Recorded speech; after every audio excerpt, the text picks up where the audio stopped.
सबको good morning, जय मसीह की। Praise the Lord, hallelujah. वाह, परमेश्वर ने अच्छा दिन दिया, अच्छा समय दिया। तो चलिए हम लोग शुरुआत करते हैं और आइए हम लोग शुरू करने से पहले प्रार्थना में जाएंगे। हाँ, आइए हम लोग प्रार्थना करें। प्यारे परमेश्वर, धन्यवाद देते हैं आपके अनुग्रह करुणा दया के लिए परमेश्वर। धन्यवाद प्रभु आपकी प्रेजेंस के लिए परमेश्वर। प्रभु यीशु, एक बार फिर से पिता हम इकट्ठा हो गए आपके नाम से परमेश्वर, यहाँ पर प्रभु आपकी महिमा के लिए, आपकी आराधना के लिए। प्रभु यीशु पिता, हम सब मिल के परमेश्वर आपको महिमा दें और आपसे सुनने पाए। प्रभु यीशु परमेश्वर, हम अपने हृदय की रक्षा रखवाली मांगते परमेश्वर, क्योंकि प्रभु यीशु पिता प्रार्थना करते परमेश्वर कि हम पूरे मन से, पूरे हृदय से परमेश्वर आपके इस प्रेम को, परमेश्वर आपकी आवाज़ को प्रभु सुने। और परमेश्वर पिता, हम हृदय में आनंदित हैं क्योंकि आप हमें आनंदित हैं, आप हमारी आशा हैं। परमेश्वर पूरे समय में परमेश्वर प्रभु प्रार्थना करते पिता कि हम आपके आवाज़ को परमेश्वर प्रभु पूरे दिल से, पूरे प्रभु पूरे ध्यान से सुने पाए। प्रभु प्रार्थना करते, धन्यवाद देते प्रभु यीशु। आज के समय में आपकी प्रेजेंस मांगते हैं, धन्यवाद देते प्रभु। ये देह आपके परमेश्वर, आप अपने देह को बना रहे हो परमेश्वर, आप अपनी देह को बनाते हो पिता। और प्रभु यीशु, हर एक व्यक्ति परमेश्वर आपका लाया हुआ है प्रभु, आपके देह में आपका एक अहम हिस्सा है पूरा परमेश्वर। आप अपने देह से प्यार करते हो पूरा, धन्यवाद देते हैं। आज प्रभु यीशु, हम सब परमेश्वर प्रभु यीशु एक बार फिर से प्रार्थना करते हैं कि आनंद के साथ आपकी आराधना हो। धन्यवाद देते हैं, सारा आदर और महिमा उद्धार करता है इस नासरी के नाम से। आमीन। सबको गुड मॉर्निंग, जय मसीह की। आइए हम परमेश्वर की आराधना करेंगे। महिमा महिमा हो तेरी, महिमा महिमा हो तेरी, महिमा महिमा हो तेरी, महिमा महिमा हो तेरी। यीशु तेरी महिमा करता हूँ मैं सर्वदा। यीशु तेरी महिमा करता हूँ मैं सर्वदा। तेरे लिए जीऊँगा, तेरे लिए मरूँगा, तेरे लिए यीशु हरदम रहूँगा। तेरे लिए जीऊँगा, तेरे लिए मरूँगा, तेरे लिए यीशु हरदम रहूँगा। पर मैं तेरे वचन को बाँटता भी रहूँगा, पर मैं तेरे वचन को बाँटता भी रहूँगा। महिमा महिमा हो तेरी, महिमा महिमा हो तेरी, महिमा महिमा हो तेरी, महिमा महिमा हो तेरी। यीशु तेरी महिमा करता हूँ मैं सर्वदा।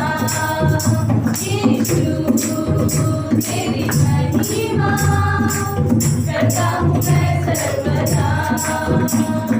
तेरे मार खाने से, तेरे गाड़ी जाने से, मौत पर भी विजय पाने से, तेरे मार खाने से, तेरे गाड़ी जाने से, मौत पर भी विजय पाने से, सबका हुआ है उद्धार, सबको मिली है नई जिंदगी, सबका हुआ है उद्धार, सबको मिली है नई जिंदगी। महिमा महिमा हो तेरी, महिमा महिमा हो तेरी, महिमा महिमा हो तेरी, महिमा महिमा हो तेरी। यीशु तेरी महिमा करता हूँ मैं सर्वदा। यीशु तेरी महिमा करता हूँ मैं सर्वदा। राजाओं का राजा है, वो प्रभुओं का प्रभु है। राजाओं का राजा है, वो प्रभुओं का प्रभु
हम गाए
पूजा प्रार्थना करते हैं, सारी चीज़ों को आपके हाथों में सौंपते प्रभु, आप अपनी प्रेजेंस रखिए, अपनी अगुवाई करिए प्रभु यीशु मसीह। धन्यवाद देते हैं यीशु मसीह के नाम से मांगते हैं, आमीन।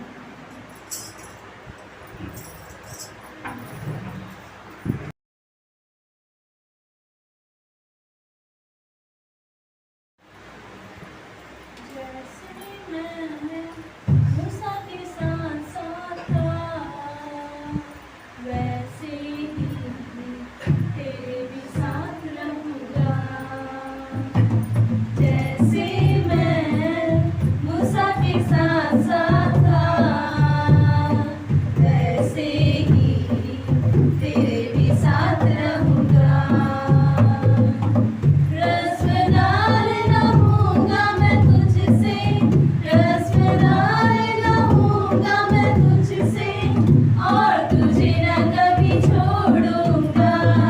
जैसे मैं मूसा के साथ साथ था, वैसे ही तेरे भी साथ रहूँगा। जैसे मैं मूसा के साथ साथ था, वैसे ही तेरे भी साथ रहूँगा। यीशुआ उठ लो साथ ले जा, मुल्क कनान को पहुँचा। यीशुआ उठ लो साथ ले जा, मुल्क कनान को पहुँचा। जहाँ टिकेगा तेरे पाँव का तलवा, जहाँ टिकेगा तेरे पाँव का तलवा, वो जगह मैं तुझे दे दूँगा। जैसे मैं मूसा के साथ साथ था, वैसे ही तेरे भी साथ रहूँगा। जैसे मैं मूसा के साथ साथ था, वैसे ही तेरे भी साथ रहूँगा। हौसला रख मजबूत हो जा, बेदिल ना हो खौफ न खा। हौसला रख मजबूत हो जा, बेदिल ना हो खौफ न खा। जिंदगी भर कोई शख्स तेरे सामने, जिंदगी भर कोई शख्स तेरे सामने देर खड़ा न कभी रह सकेगा। जैसे मैं मूसा के साथ साथ था, वैसे ही तेरे भी साथ रहूँगा। जैसे मैं मूसा के साथ साथ था, वैसे ही तेरे भी साथ रहूँगा। मेरे कलाम से न दाएं मुड़ना, मेरे कलाम से न बाएं मुड़ना, मेरे कलाम से न दाएं मुड़ना, मेरे कलाम से न बाएं मुड़ना। मुड़ जाए लोग ये सारे, मुड़ जाए लोग ये सारे, मैं तुझसे न मुँह मोड़ूंगा। जैसे मैं मूसा के साथ साथ था, वैसे ही तेरे भी साथ रहूँगा। जैसे मैं मूसा के साथ साथ था, वैसे ही तेरे भी साथ रहूँगा। तो परमेश्वर का धन्यवाद हो। आइए हम लोग वचन में जाएंगे, यानी संदेश में जाएंगे।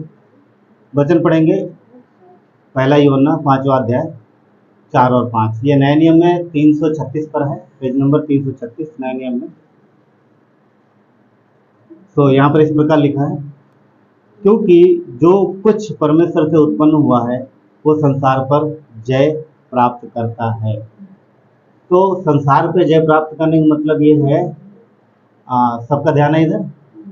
संसार पे जय प्राप्त करने का मतलब ये है कि हम को दुनिया की बात नहीं कर रहा, हमारे अंदर जो संसार की बुराइयां हैं, जो संसार की संसार की ओर से जो बुरा मतलब पाप की वजह से जो बुराई चीज़ें हैं, जो बुरी हैं, जो गलत चीज़ें हैं, उन पर हम जय प्राप्त कर सकते हैं। और आगे लिखा है वो संस ओके वो विजय जिससे संसार पर जय प्राप्त होती है हमारा विश्वास है। तो विश्वास ना, विश्वास के द्वारा परमेश्वर की अगुवाई में हम लोग जब आगे बढ़ते हैं तो फिर हम विजय प्राप्त करते हैं। आगे देखेंगे, संसार पर जय पाने वाला कौन है? केवल वो जिसका ये विश्वास है कि यीशु परमेश्वर का पुत्र है। जो विश्वास करता है कि मसीह परमेश्वर का पुत्र है, वो हमारा उद्धार करता है, वो है हमारे बीच में, वो जीवित है, वो हमारे साथ रहता है और उसने संसार पर जय प्राप्त की है। सबको पता है यीशु ने संसार पर जय प्राप्त की, शैतान पर जय प्राप्त की। तो उसके सामर्थ्य से विश्वास के द्वारा हम भी ये कर सकते हैं। हम अपनी चीज़ों पर विजय प्राप्त कर सकते हैं। जहाँ हमें शैतान फंसाता है, जहाँ हमें गिराता है, जिन चीज़ों में हम कई बार फेल हो जाते हैं, उन पर हम विजय प्राप्त कर सकते हैं। ठीक है, चलिए प्रार्थना करते हैं। प्यारे परमेश्वर, धन्यवाद देते हैं, आज के समय को आपके हाथों में सौंपते हैं। प्रभु यीशु पिता, आप हमारी विजय हो परमेश्वर। धन्यवाद प्रभु यीशु। वचन कहता है जो विश्वास रखता है वो विजय पाएगा, और हम विश्वास करने वाले लोग हैं। धन्यवाद परमेश्वर, आपकी उपस्थिति मांगते हैं, आपकी प्रेजेंस मांगते हैं प्रभु पिता परमेश्वर। हम आपसे सुनने पाए, आपकी देह परमेश्वर प्रभु यहाँ पर उपस्थित है प्रभु, और आप अपने देह में होते हम विश्वास करते हैं आप यहाँ पर होकर। धन्यवाद देते परमेश्वर, आपकी महिमा हो। आगे के समय को आपके हाथों में सौंपते हैं। प्रार्थना उद्धार करता है यीशु मसीह के नाम से, आमीन। बैठ सकते हैं।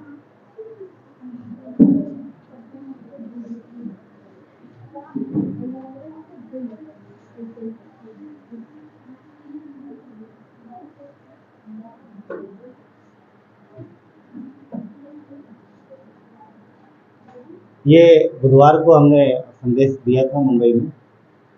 हाँ, थोड़ा हिस्सा उधर हमने लिया था, इसको कंटिन्यू करेंगे। तो हाँ, तो शुरुआत में हमने वहाँ एग्जाम्पल लिया था कि उदाहरण, क्योंकि अभी पिछले हफ्ते ही हम लोगों ने 15 अगस्त मनाया ना, 26 जनवरी, सॉरी 15 अगस्त, स्वतंत्रता का दिन, राइट।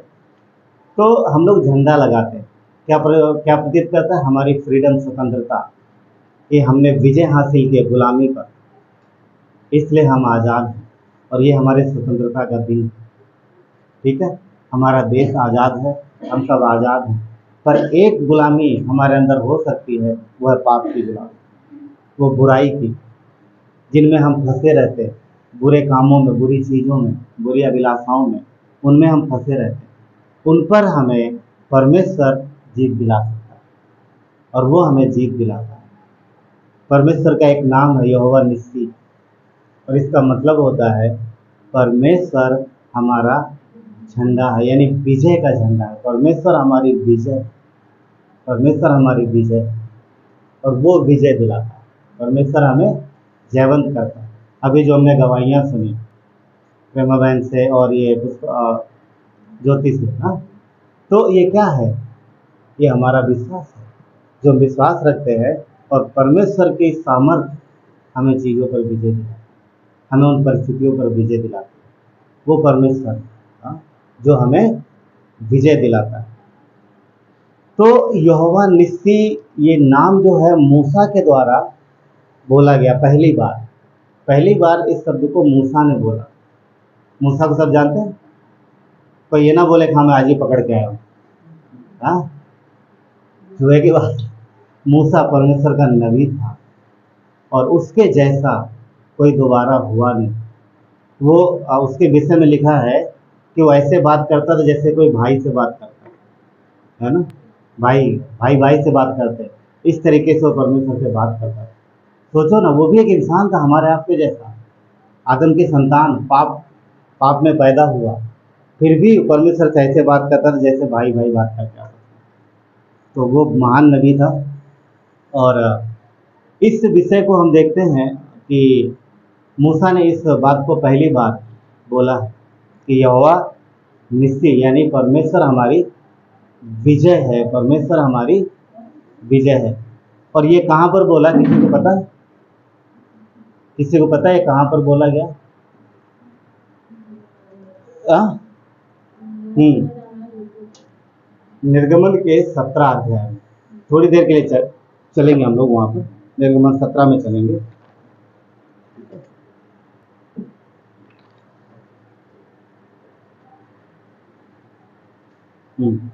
निर्गमन 17 में हम लोग जाएंगे। और यदि आप पढ़ते हैं कभी तो ध्यान से पढ़िए, और पीछे का भी मतलब जब जो आप पढ़ रहे हैं, क्योंकि जब आप पढ़ते हो तो आपको कहानी टाइप से भी मिलेगा। कभी कभी हमें बाइबल को समझने के लिए कभी कभी हमें स्टोरी के तौर पे भी देखना चाहिए। उससे क्या होता है कि आप बड़ी आसानी से चीज़ों को समझ सकते हो, है ना। तो निर्गमन 17 अध्याय कहानी इस प्रकार की है कि परमेश्वर ने इजरायलियों को बड़े सामर्थ्य के द्वारा अपने सामर्थी हाथ से मिस्र से निकाल लिया है, लाल समंदर पार किया। किसी ने मूवी देखी वो जिसमें क्या बोलते हैं उसको, मूवी का नाम भूल गया मैं, हाँ, एक्सोडस, राइट। वो निर्गमन की कहानी जिसमें है, और जिसमें मूसा लेके जाता है, समुद्र 2 भाग हो जाता है, आधा पानी इधर आधा पानी इधर, और बीच में से निकलते हैं 10 कमांडमेंट, राइट। हाँ, वो यूट्यूब पे शायद अवेलेबल नहीं है, परचेज करनी पड़ सकती है हिंदी में। ठीक है, मैं कोशिश करता हूँ, मिल जाएगी तो बताते हैं। तो हाँ, लाल समुद्र पार करके लाया परमेश्वर। ये लोग 40 साल जंगल में रहे। हाँ, अब पहुंच गए हैं 40 साल जंगल में, मतलब अभी लोग वहां से पार करके आए हैं, और अब इनका जंगल की यात्रा की शुरुआत हो रही है। ठीक है, अब ये कनान देश, एक चीज ध्यान रखना, ये कनान के आसपास ही 40 साल घूमे हैं ये लोग। कभी कभी 40 साल वाली यात्रा में कंफ्यूज हो जाते हैं हम लोग ना। तो जैसे लाल समुद्र पार किया, थोड़ा सा आगे बढ़े हैं, वहां पर अमालेकी रहते थे। अमालेकी एक जाति है, आज भी वो जाति है, वो ये एरिया भी है। तो उन लोगों ने इनके ऊपर अटैक किया, हमला किया। क्यों? क्योंकि ये थोड़े नहीं थे, जब निकले थे तो बहुत सारे थे। वो लोग देख के डर गए कि जहाँ से जाएंगे कहीं हमारे ऊपर कब्जा न कर लें, कहीं हमारे देश पे कब्जा न कर ले, कहीं हमें गुलाम न बना लिए। होता था पहले, हाँ, एक देश दूसरे देश पर कब्जा करता था। आज अलग टाइप की लड़ाई होती है, पहले अलग टाइप की होती है। तो इन लोगों को देख के डर गए, तो उन्होंने क्या किया, इनके ऊपर अटैक किया। किसने? अमालेकियों ने। किसके ऊपर किया? यहूदियों के ऊपर, इजरायलियों के ऊपर। समझ पा रहे हैं? कहानी समझेंगे। हाँ, तो जब अटैक किया तो ये पहली लड़ाई थी किसकी? इजरायलियों की। अभी तक एक भी जंग नहीं लड़ी, अभी तक तो गुलामी में थे वो। ये पहली लड़ाई है, तो यहाँ पर अनुभवहीनता है, अनुभव नहीं है। तो यहाँ पर हम देखते हैं कि मूसा ने यहोशू को बोला, यहोशू जो है वो कमांड कर रहा था, कमांड मतलब कमांडिंग ऑफिसर था सारी फौज का। पर मूसा ने क्या कहा कि तू नीचे नीचे इनसे लड़ाई कर, लोगों को ले जा करके, मैं जा करके ऊपर पहाड़ पर प्रार्थना करूँ, मैं प्रार्थना करूंगा और परमेश्वर ये जंग को जितवाएगा, तो डर मत। हाँ, लोग हमारे नए हैं, अभी तक कभी इन्होंने लड़ाई नहीं करी है, उनके पास सैनिक हैं, वो प्रशिक्षित सैनिक हैं, पर टेंशन मत ले, परमेश्वर हमारे साथ है। जो लाल समंदर को 2 भाग करके लाया वो इनको भी संभाल लेगा। तो हम देखते हैं यहाँ पर, अब पढ़ोगे वचन, मेरा पेज पलट गया। वचन जब पढ़ोगे तो लिखा है, वचन 9, 8 और 9 देखेंगे। 17 अध्याय, निर्गमन 17 अध्याय 8 और 9 लिखा है, तब अमालेकी आकर रपीदीम में इजरायलियों से लड़ने लगे। तब मूसा ने यहोशू से कहा, हमारे लिए कई पुरुषों को चुनकर छांट ले और बाहर जाकर अमालेकियों से लड़, और मैं कल परमेश्वर की लाठी हाथ में लिए हुए पहाड़ी की चोटी पर खड़ा रहूंगा। परमेश्वर की लाठी, ये भी एक शब्द यहाँ लिखा है, ये स्पेशली मूसा ने बोला है। क्यों? क्योंकि सबको पता था कि मूसा जब लाठी उठाता है तब कुछ न कुछ होता है, और लाल समुद्र में भी लाठी बढ़ाया था उसने। तो क्या बोला कि मैं परमेश्वर की लाठी लिए हुए जाऊंगा। मैं मतलब ये है, ये एक साइकोलॉजिकल है ये, ताकि लोगों को पता चले कि हाँ, मूसा लाठी लेके गया है, क्योंकि परमेश्वर ने उसके द्वारा चमत्कार किए। मगर परमेश्वर को चमत्कार करने के लिए कोई माध्यम की आवश्यकता नहीं है, वो डायरेक्ट भी कर सकता है। ठीक है, तो हम यहाँ पर देखते हैं कि मूसा जो है जाता है पहाड़ पर। आगे पढ़ते हैं, लिखा है वचन 10, मूसा की इस आज्ञा के अनुसार यहोशू अमालेकियों से लड़ने लगा और मूसा और हारून और हूर पहाड़ी की चोटी पर गए। ये हारून और हूर पता कौन है? एक मूसा का साला है और एक मूसा का बहनोई। ये फैमिली मेंबर है। सॉरी सॉरी सॉरी, गलती हो गई। एक हूर जो है वो बहनोई है और हारून जो है वो बड़ा भाई। तो बहनोई और भाई है, ठीक है। ये फैमिली मेंबर है, यहाँ पर इसके साथ में है। और बहुत अच्छा है कि अगर हमारे फैमिली हमारा साथ दे, मतलब हमारा साथ मतलब अगर किसी काम में भी कोई भी इंसान अगर काम करता है, अगर उसकी फैमिली उसके साथ रहती है तो ये बहुत ही उत्साहवर्धक है, मतलब उत्साह की बात होती है, बड़े ही। हाँ, तो हम यहाँ पर देखते हैं कि हूर और हारून भाई और बहनोई दोनों साथ में हैं। ये इसके साथ जाते हैं, आगे वचन पढ़ते हैं। हाँ, कौन? हूर बहनोई है। आगे बढ़ते हैं, आगे बात करते हैं, ठीक। ये आगे देखते हैं, ठीक। और वचन 11, हाँ, वचन 11 लिखा है, जब जब मूसा अपना हाथ उठाए रहता था तब तब तो इज़राइल प्रबल होता था, परंतु जब जब उसे नीचे करता था तब तब अमालेक प्रबल होता था। यहाँ पर देख रहे हो कुछ चीजें। देखिए, मूसा ने हाथ उठाया, ऐसे प्रार्थना कर रहा होगा, लाठी लिए हुए प्रार्थना कर रहा होगा, और जब तक हाथ मूसा के ऐसे रहते थे ऊपर, तब तक कौन जीत रहा? इजरायली जीत रहे। और जैसे हाथ थकेंगे ना, इंसान है, तब तक ऐसे रखेगा, और जैसे जैसे हाथ नीचे आ रहे हैं वैसे वैसे वो दुश्मन जीत रहे हैं। आप सोच रहे हैं, देखो, फिर हाथ ऊपर, इजराइल जीत रहा, हाथ नीचे आने लगे, वो जीत रहे, हाथ ऊपर जा रहे हैं तो ये जीत रहे, और हाथ नीचे आ रहे हैं तो दुश्मन लोग जीत रहे हैं। ऐसा लग रहा है कि कनेक्शन हाथों से। आप इमेजिन करके देखो, हाँ, दिन भर ये दिन मूसा हाथ दिन भर ऐसे किए रहा, और यहाँ 5 मिनट में हाथ दुख जाते हैं, है ना, 5-7 मिनट में।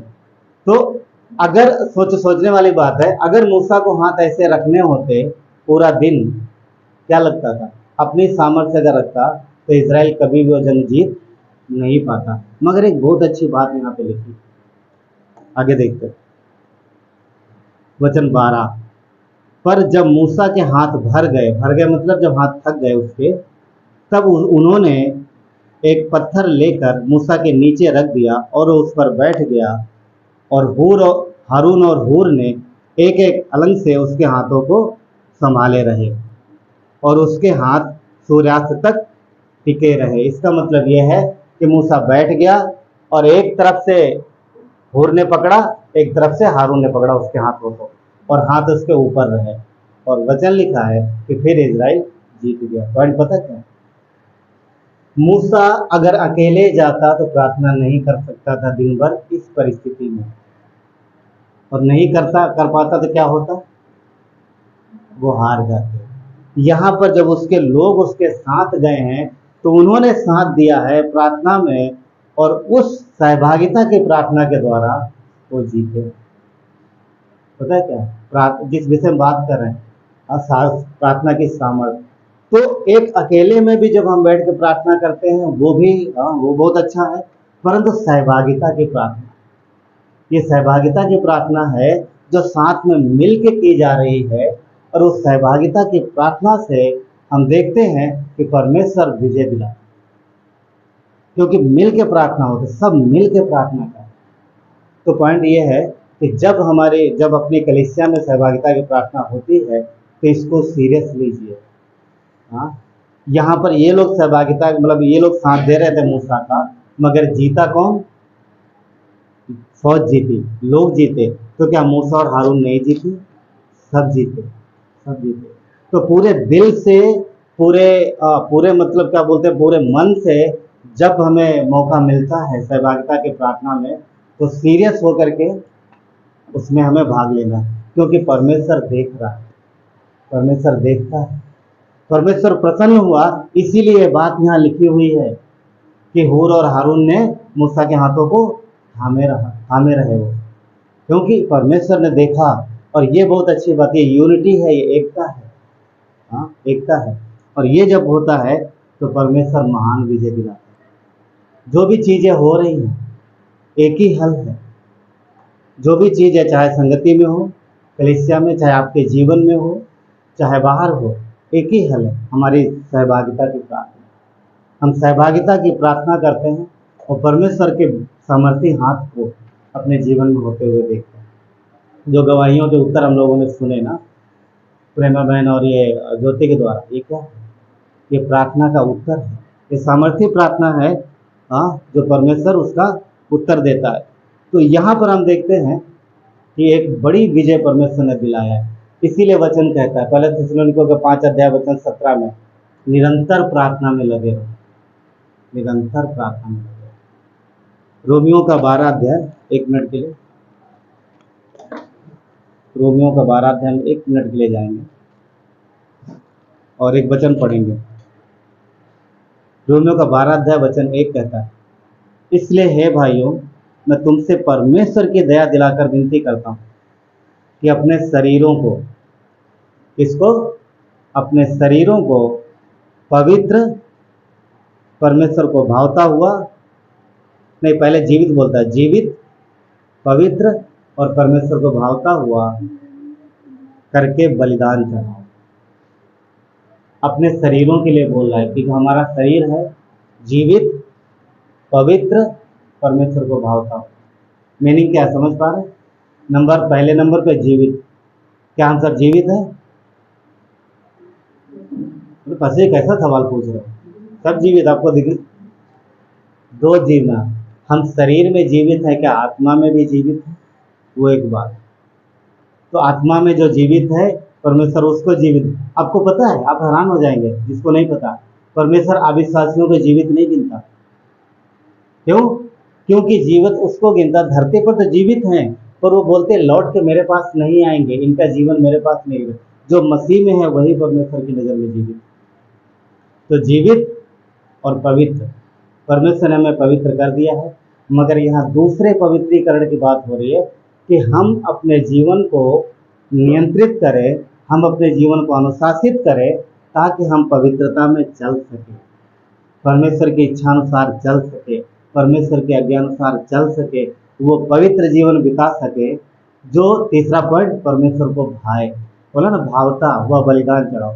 अपने आप को बोलना नहीं, ए भाई लो मेरे गर्दन पे छुरा फेर दो, मैं जा रहा हूँ बलिदान चढ़ाने के। परमेश्वर ने बोला ना, पहले बकरों को भेड़ों को क्या करते? हाँ, छुरा फेर देते थे। हाँ, परमेश्वर मैं जीवित को विश्वास किया, तूने मुझे पवित्र किया, अब मैं आ रहा हूँ, लो भाई। वो बात नहीं कर रहा है, हमें अपने पुराने पापी स्वभाव को ना खत्म करने की बात कर रहा है। तो हर समय हमें परमेश्वर को धन्यवाद देना है क्योंकि हम इस योग्य नहीं थे। जो परमेश्वर ने हमें बचाया वो हमें विजय दिलाता। देखिए, जब हम अपने आप पर अनुशासित करेंगे, स्वयं पर नियंत्रण करेंगे, बुराई से दूर रहने के लिए, आप विजय पाओगे। जो विजय परमेश्वर ने वहाँ दिलाई है हम सब अपने जीवन में देखेंगे। कई सारी चीज़ें हैं जहाँ पर हम जानते हैं, सबके जीवन जहाँ पर परेशान रहते हैं, जहाँ पर हम संघर्ष करते रहते हैं, जहाँ पर हम स्ट्रगल करते रहते हैं और अपनी भी इच्छा होती है कि मुझे वहाँ से बाहर आना है, मगर बार बार फेल हो जाते हैं। मगर परेशान मत हो, परमेश्वर कभी भी ना नहीं करेगा यदि हम मदद मांगेंगे तो, कि प्रभु मेरी मदद करो, मुझे इस क्षेत्र से बाहर आना, प्रभु मेरी मदद करो। ये एक मेरे जीवन में एक मतलब ये माइनस पॉइंट है, एक ऐसी जगह है जहाँ पर मैं आपकी मदद चाहता हूँ, मुझे ये काम नहीं करना पर मैं कर रहा हूँ। पता, सबके जीवन में कुछ ना कुछ होता है। एक ना एक ब्लैक स्पॉट बोलते, काला धब्बा उसको, या बोल सकते कोई ऐसे कुछ ना कुछ ऐसी जगह जो हम परमेश्वर को नहीं देते। एक पर्सन जो काफ़ी विश्वास योग्य थे परमेश्वर में, ठीक है, और बहुत अच्छे थे, मेहनती, सब कुछ बहुत बढ़िया करते थे, बहुत अच्छा काम था, बहुत अच्छा करते थे। मगर एक उनके जीवन में एक ऐसी जगह थी, उस जगह में उन्होंने परमेश्वर को नहीं आने दिया और उसको समर्पित नहीं किया। एक जगह मतलब एक आदत बोल सकते हैं, एक आदत ऐसी थी जहाँ पर उन्होंने बोला नहीं नहीं, ये मैं रखूँगा, ये मुझे चाहिए, ये इसमें प्रभु, इसमें आपकी ज़रूरत नहीं है। तो उस एक आदत ने, पता क्या हुआ, उस व्यक्ति का कैरियर खत्म कर दिया। क्यों? क्योंकि वो एक सोच थी इस प्रकार की, जहाँ पर उन्होंने उस सोच को उन्होंने परमेश्वर को नहीं दिया, और उस एक सोच को शैतान ने पकड़ा और उनका करियर को फिनिश किया। पॉइंट ये है कि हमें अपने जीवन को भावता हुआ, मतलब बलिदान चढ़ाने का मतलब यही है कि अपनी उन बुराइयों को हम परमेश्वर को देते हैं कि प्रभु ये इसने क्रूस पर क्या क्या पता है? क्या लिया उसने? हमारे पापों को, हमारी बुराइयों को, हमारी कमजोरियों को, हमारी तकलीफों को। चिंता मत करो, सारे पाप हमें उसे देना, वो यही लेने तो आया था, यही करने तो आया था। और कई बार हम सोचते रहे हम प्रभु को पाप कैसे दे, नहीं देंगे तो फिर किसको देंगे? वो आया तो इसीलिए। तो अपने सारे पाप जो भी है उसको देना है, और परमेश्वर हमें इन चीज़ों पर क्या करता? विजय दिलाता। प्रार्थना करना है। कुछ चीज़ें हो सकती है आपके व्यक्तिगत हो, किसी को बोलने की जरूरत नहीं, परंतु आप परमेश्वर को बोल सकते हैं। परमेश्वर को बोलो और उससे कहो कि प्रभु मुझे इसमें मदद करो। और हाँ, जल्दी बाहर निकल जाए तो अच्छा है, क्योंकि वो चीज़ें धीरे धीरे फिर बढ़ती हैं और शैतान उनका इस्तेमाल करता है। शैतान उनका इस्तेमाल करता है। और परमेश्वर जो है, अगर हम सौंपते हैं तो विजय दिलाता है, विजय दिलाता है। और एक चीज़ और है, अगर बुराई है, पाप है, तो वो डर भी पैदा करता है। बुराई और पाप डर पैदा करता है। आपको पता है, आदम पहले डरता नहीं था, किससे? परमेश्वर से। सबने पढ़ा, आदम और हव्वा डरते नहीं थे, परंतु कब डरे? जब उन्होंने पाप किया, जब पाप उनके अंदर आ गया वो डरे। तो अगर बुराई हमारे अंदर है, हमने मसीह को समर्पित नहीं किया, तो शैतान उसी को लेकर के हमें डराएगा, डराएगा और उसका इस्तेमाल करेगा, और वो हमारे जीवन में फिर अच्छी चीज़ नहीं लाएगी, क्योंकि वो अच्छा नहीं है। बुरी चीज़ों से बुरा परिणाम ही निकलता है। और गिनती का 13 अध्याय कुछ मिनट के लिए हम लोग देखेंगे। 13 अध्याय, फिर आगे बढ़ेंगे। गिनती का 13 अध्याय में चलेंगे। यहाँ पर एक और घटना है जिसको हम देखेंगे। गिनती की किताब अध्याय 13, यहाँ पर भी सेम होती है जगह। ये घटना ऐसी है कि कुछ समय बाद इजरायली जो है कनान देश पहुंच जाते हैं, और यहाँ पर मूसा के द्वारा 12 लोगों को भेजा जाता है। पुराने नियम में पेज नंबर 179 100। ओके, ठीक है, वचन बताता हूँ, तो सुन लीजिए पहले।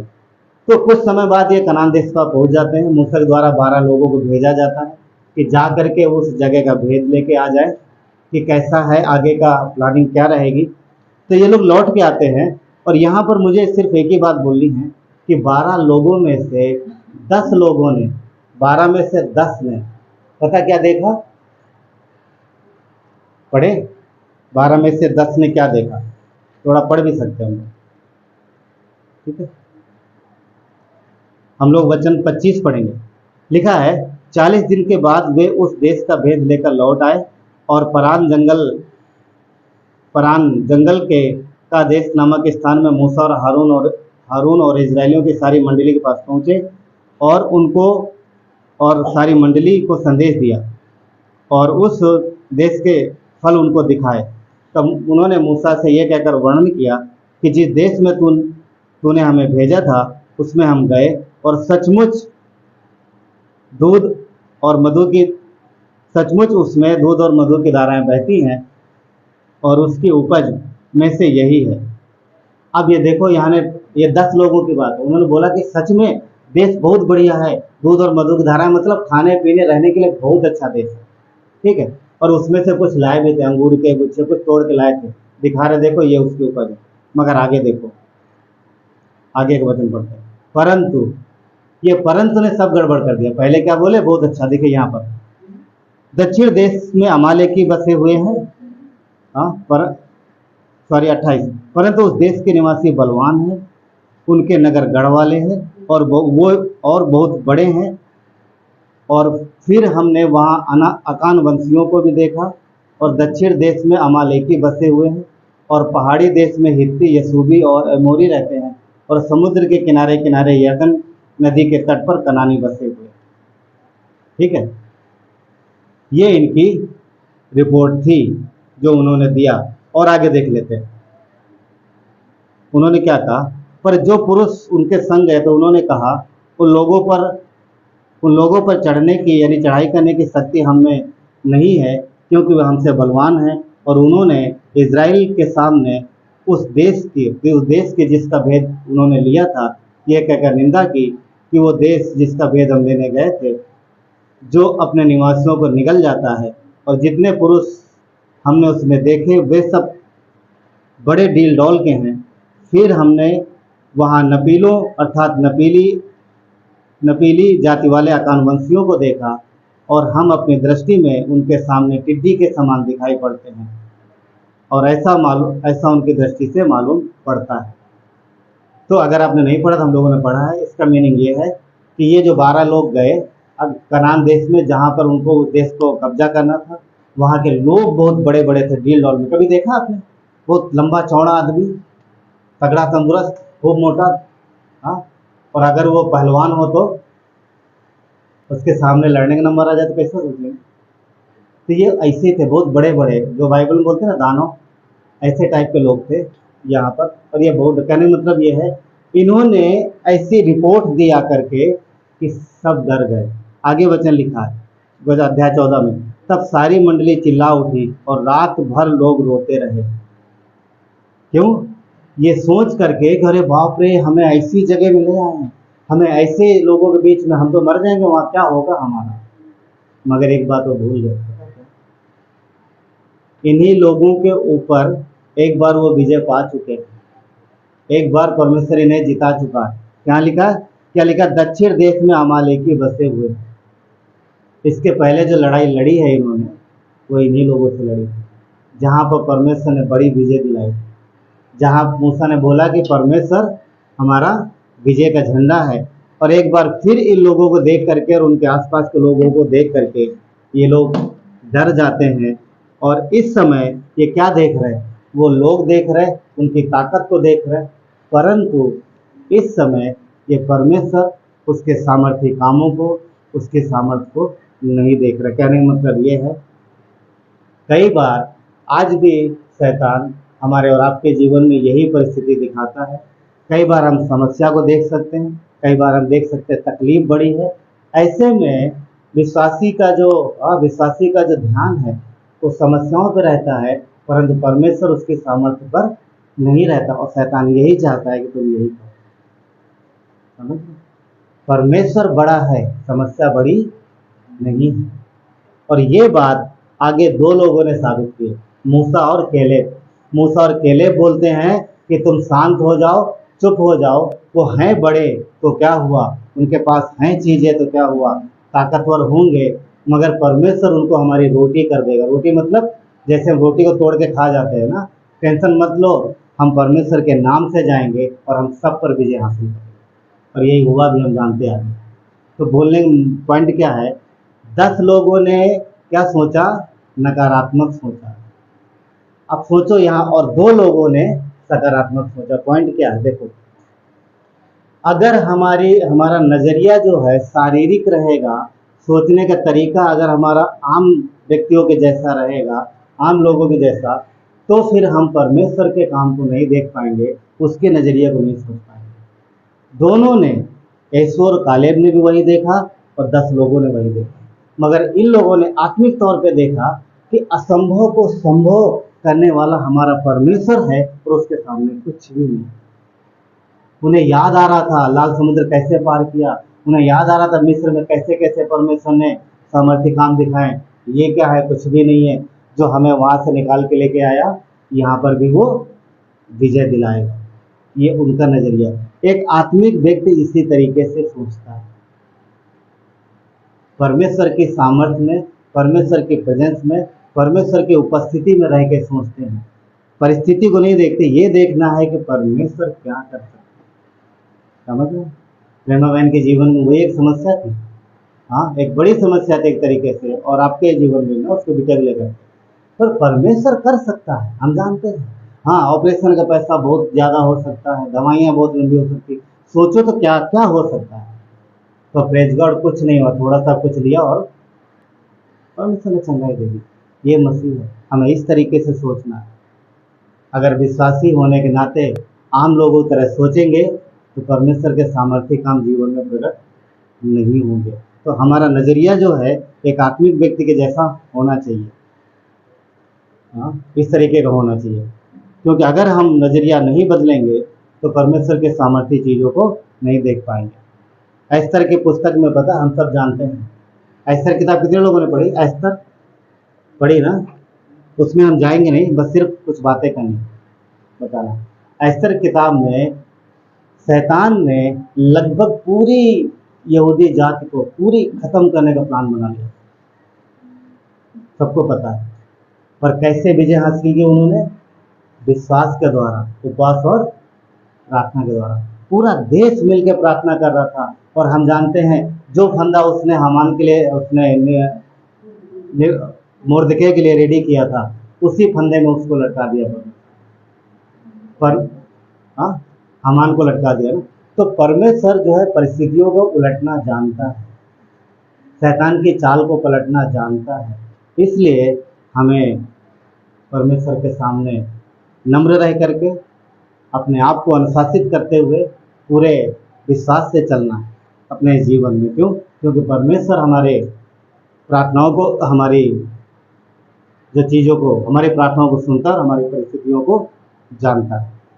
दूसरा इतिहास 7:14 कहता है कि यदि मेरी प्रजा के लोग जो मेरे कहलाते हैं, यदि मेरी प्रजा के लोग जो मेरे कहलाते हैं, ठीक है, दीन होकर प्रार्थना करें और मेरे दर्शन की खोजी होकर बुरी चाल से फिरें, तो मैं स्वर्ग से सुनकर उनका पाप क्षमा करूंगा और उनके देश को ज्यों का त्यों कर दूंगा।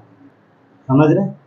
परमेश्वर कहता है कि पूरे मन से प्रार्थना करें और बुराई से फिरें और उसके पीछे चले, तो बोलता है कि उनके देश को मैं ज्यों का त्यों कर दूंगा।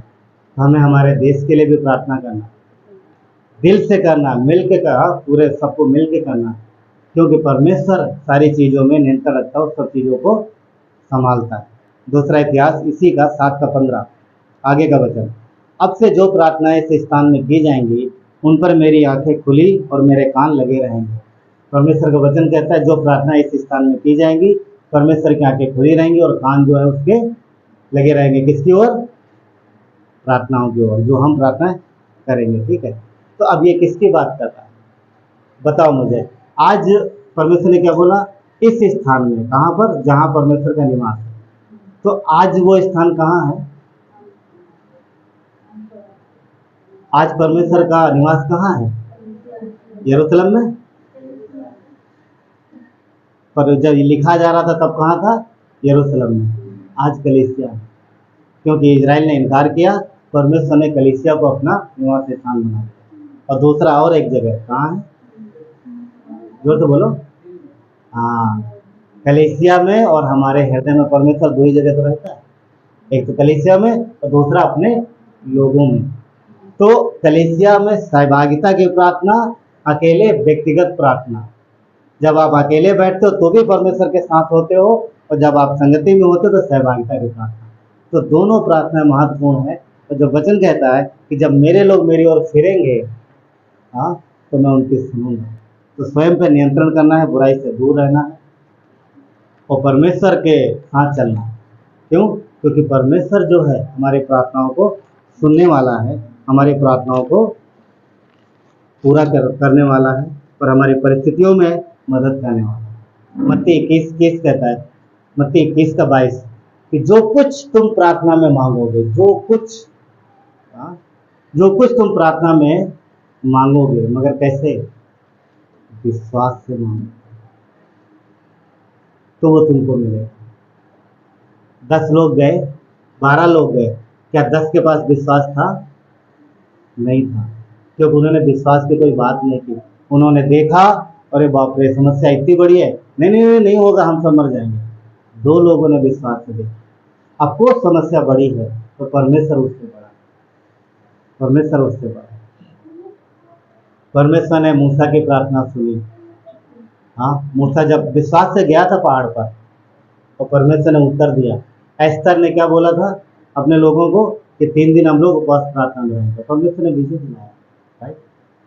वो परमेश्वर हमारी प्रार्थना सुनता है, हमारी आपकी प्रार्थना सुनता है। तो विश्वास के साथ परमेश्वर के साथ चलना है और अपने जीवन में नियंत्रण रखने की भी जरूरत है, ताकि हम परमेश्वर के साथ सही चल सकें। और अगर कहीं मदद की ज़रूरत है तो हम कलीसिया से बोल सकते हैं। मदद का मतलब, अगर कि कई चीज़ों पर आप कोशिश कर रहे हो और आप विजय हासिल नहीं कर पा रहे हो, तो आप बोल सकते हो कि मेरे लिए प्रार्थना करो, मुझे इस चीज़ में विजयी होना है, ये मेरा पाप है जो मैं मुझसे मतलब दूर नहीं हो रहा, आप बोल सकते हो। परंतु यदि आपका कुछ व्यक्तिगत है जो आप बताना नहीं चाहते, तो उसके लिए कोई बंदिश नहीं है। आप अकेले में व्यक्तिगत परमेश्वर के साथ बात कर सकते हो, कोई प्रॉब्लम नहीं है। पर अगर कुछ बताने लायक योग्य है तो कलीसिया में आप बता सकते हैं, ताकि मिल के सब प्रार्थना करें, क्योंकि वो भार आप अकेले उठा रहे हैं। अगर कोई दूसरा भी उठा सकता है तो उसको दे सकते हैं। तो सहभागिता की प्रार्थना जो हमें विजय दिलाती है, जो हमें हमारे जीवन में सामर्थ्य परमेश्वर के लेके आती है। ठीक है, तो चलिए प्रार्थना करें। मेरे परमेश्वर, धन्यवाद देते हैं आपके अनुग्रह के लिए, आपकी करुणा के लिए पिता। धन्यवाद प्रभु कि आप हमारी प्रार्थनाओं को सुनते हो, और प्रभु आप हमारे विजय का झंडा हो। प्रभु आप हमें विजय दिलाते हो। वचन कहता है कि संसार पर वही जय पा सकता है जिसका विश्वास है यीशु ही परमेश्वर, वो परमेश्वर का पुत्र है, और वो जगत में आया, हमारे लिए मरा, हमारे पापों के लिए, हमारे गुनाहों, और उसने हमें जयवंत किया। हम विजयी हैं मसीह के क्रूस के द्वारा, हम विजयी हैं उसके बलिदान के द्वारा, हम विजयी हैं उसके जी उठने के द्वारा। धन्यवाद परमेश्वर। हम विजय पाते अपनी परिस्थितियों पर, हम विजय पाते हैं शैतान के चालों पर, विजय पाते हैं सारी चीज़ों पर, परंतु विश्वास के साथ, आपके साथ प्रार्थना और सहभागिता में। ये हमारे जीवन में आपके द्वारा दी गई किए गए कामों की गवाही बनती है।